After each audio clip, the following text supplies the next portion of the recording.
Corona virus महामारी से बचाव के लिए पूरी दुनिया को वैक्सीन का इंतजार है। दुनिया के कई मुल्क वैक्सीन की कोशिशों में जुटे हैं।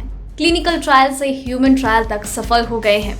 अब तक हर तरफ ऑक्सफोर्ड की वैक्सीन की चर्चा हो रही थी, लेकिन मंगलवार को रूस के राष्ट्रपति व्लादिमीर पुतिन ने दावा कर दिया कि उनके यहाँ दुनिया की पहली कोरोना वैक्सीन तैयार हो गई।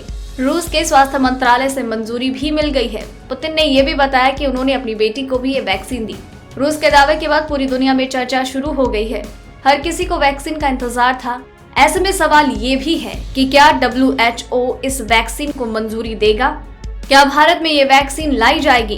इन तमाम सवालों के जवाब से पहले 10 पॉइंट आपको समझाते हैं इस वैक्सीन से जुड़ी अहम बातें। नंबर 1, रूस के राष्ट्रपति व्लादिमीर पुतिन ने 11 अगस्त को टीवी के जरिए देश और दुनिया के सामने आए और कोरोना वैक्सीन बनाने की जानकारी दी।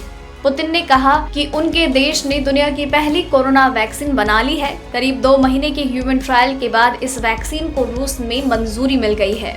नंबर 2, इस वैक्सीन का नाम स्पुतनिक वी है। ये नाम भी खास है। स्पुतनिक दुनिया की पहली सैटेलाइट का नाम था, जिसे सोवियत संघ ने 1957 में लॉन्च किया था। इस सैटेलाइट से जोड़कर दुनिया की पहली कोरोना वैक्सीन का नाम दिया गया है। नंबर 3, पुतिन ने बताया है कि कोरोना वैक्सीन के टीके के पहले इस्तेमाल के लिए उन्होंने अपनी बेटी को भी चुना है। ये बात सुनकर सब हैरान रह गए। राष्ट्रपति पुतिन की 2 बेटियां हैं, उनमें से एक को हल्का बुखार था।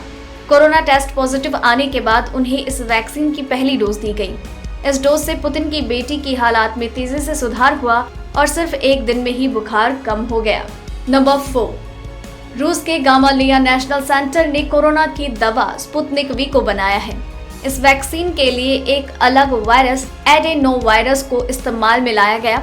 इससे मिलती जुलती वैक्सीन ही ऑक्सफोर्ड यूनिवर्सिटी और चीन में भी डेवलप की गई है। नंबर 5, रूस के रक्षा मंत्रालय और गामालेया नेशनल सेंटर ने मिलकर स्पुतनिक वी को बनाया। इसके क्लिनिकल ट्रायल में 100% तक सफल रहने का दावा किया गया। क्लिनिकल ट्रायल 18 जून को शुरू किया गया। इस ट्रायल में 38 वॉलंटियर्स शामिल हुए। ट्रायल के दौरान इन वॉलंटियर्स में वायरस के खिलाफ इम्यूनिटी विकसित हुई। ट्रायल के बाद पहले ग्रुप को 15 जुलाई और दूसरे ग्रुप को 20 जुलाई को डिस्चार्ज किया गया। नंबर 6, हालांकि इस वैक्सीन का अभी फाइनल ट्रायल होना बाकी है। ऐसे में इसके अप्रूवल को लेकर भी सवाल उठ रहे हैं।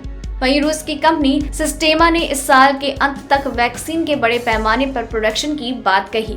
Number 7, RDIF Russian direct investment fund के चीफ किरिल दिमित्री ने कहा है कि रूस के पास पहले ही 20 से ज्यादा देशों से इस वैक्सीन की करीब 1 बिलियन डोज की डिमांड आ चुकी है।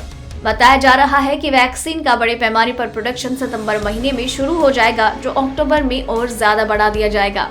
नंबर 8, हैरानी की बात तो ये है कि वैक्सीन पर फेज 3 का ट्रायल शुरू होने से पहले ही रूस के स्वास्थ्य मंत्रालय ने इसे मंजूरी दे दी। बता दें कि फेज 3 के ट्रायल में बड़ी संख्या में लोगों पर ट्रायल होता है। आमतौर पर इस सफल ट्रायल के बाद ही वैक्सीन को पब्लिक यूज के लिए मंजूरी मिलती है। नंबर 9, वहीं वैक्सीन का एडवांस क्लिनिकल ट्रायल यानी कि फेज 3 का ट्रायल 12 अगस्त को शुरू होने जा रहा है। इस ट्रायल में UAE, सऊदी अरब, फिलीपींस और ब्राजील भी शामिल हो रहे हैं। पहले और दूसरे फेज का ट्रायल 1 अगस्त को पूरा हो गया है। बताया ये भी जा रहा है कि इस बीच ये वैक्सीन बड़ी संख्या में वॉलंटियर्स को दी जाएगी। रूस प्रशासन ने ये भी कहा है कि मेडिकल स्टाफ, टीचर्स जैसे लोगों को जो ज्यादा रिस्क पर हैं, उन्हें सबसे पहले ये वैक्सीन दी जाएगी। नंबर 10, WHO ने इस वैक्सीन के तीसरे चरण के ट्रायल में होने की बात कही है। रूस के साथ WHO अप्रूवल पर चर्चा कर रहा है। WHO ने पहले कहा था कि अगर किसी वैक्सीन का तीसरा चरण का ट्रायल किए बगैर ही उसके उत्पादन के लाइसेंस जारी कर दिया जाता है तो ये बहुत ही खतरनाक कदम साबित हो सकता है। रूस ने कोरोना की वैक्सीन बनाकर पूरी दुनिया को चौंका दिया है। अमेरिका समेत 100 देशों को पीछे छोड़ते हुए रूस ने ये दवा बनाई है। सितंबर से इसका उत्पादन करने और अक्टूबर से ये टीका लोगों को लगाने की तैयारी की जा रही है। रूस में सबसे पहले इस वैक्सीन को डॉक्टर्स और स्वास्थ्य कर्मियों को दिया जाएगा। पूरी दुनिया को इसका फायदा इस साल के अंत में या अगले साल की शुरुआत में ही मिल पाएगा। क्या भारत में आएगी वैक्सीन? वैक्सीन से जुड़ी वेबसाइट में कहा गया है कि फेज 3 के क्लिनिकल ट्रायल भारत समेत दुनिया के बाकी मुल्कों में किए जाएंगे। ये भी कहा गया कि भारतीय कंपनियों ने वैक्सीन का प्रोडक्शन करने में दिलचस्पी दिखाई है। हालांकि भारत या भारतीय कंपनियों से जुड़ी कोई भी आधिकारिक जानकारी अभी नहीं आई है।